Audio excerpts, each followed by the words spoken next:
This is a cuchillo canario, canary knife from Gran Canaria, from Canary Islands. This is an antique knife from the mid to the end of the 19th century. It has a handle, and the handle consists of different layers of horn and also silver plates, metal plates, and also different types of horn. They are like beige colored, white colored, brownish, and also dark colored horn. And the blade is very solid, with some engravings on the blade. And I cannot stress enough how solid the blade is. Very well made forged blade. The leather is tooled, and on the back it shows stitching. In front of it, it has some designs which reminds of the original inhabitants of Gran Canaria, Los Canarios. It's a very good and solid knife. We have different theories where Cuchillo Canario originally comes from. The original inhabitants of Gran Canaria, I mean Los Canarios, of course, didn't use any metal. So metal was later on imported by the Spaniards who conquered the island. The shape of the blade, some people believe, because the cuchillo canario is also called naife, so obviously deriving from English knife, has its origin in Sheffield, but we have not found any comparable knife made in Sheffield which made its way to Gran Canaria.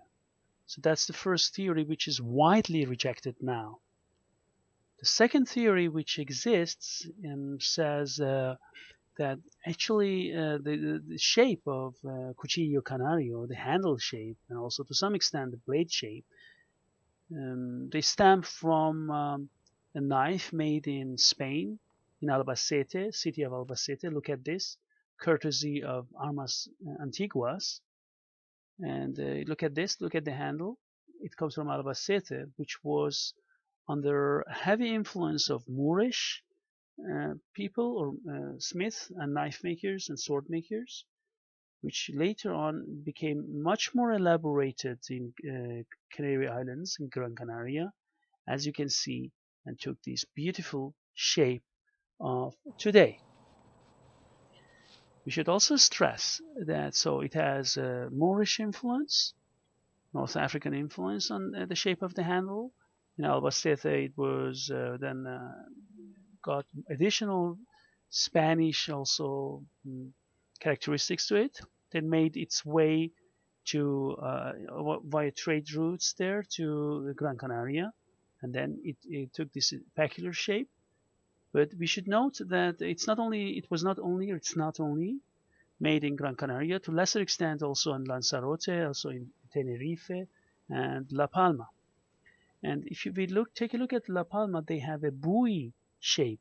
I mean, the shape of the blade is like a knife buoy. So some of them obviously were sent to America, and there took again were influenced by American continent influences, coming back to Gran Canaria. So obviously the knife, Cuchillo Canario, shows different influences, like a multicultural project. And then at the same time, it kept its unique characteristics. Specifically, I mean, the blade shape, and also more specifically, even the shape of the handle. As you have seen before, there are many different shapes, and there are pieces of art, as many people on Gran Canaria stress. These are really beautiful knives, and you should just see how they're made. Really beautifully done. This is the book on Cuchillo Canario in Spanish. Really good book, written by Juan Garcia del Pino, and I really recommend it. So you could get it and read it, and it's a very good book on the history of Cuchillo Canario. Thank you very much.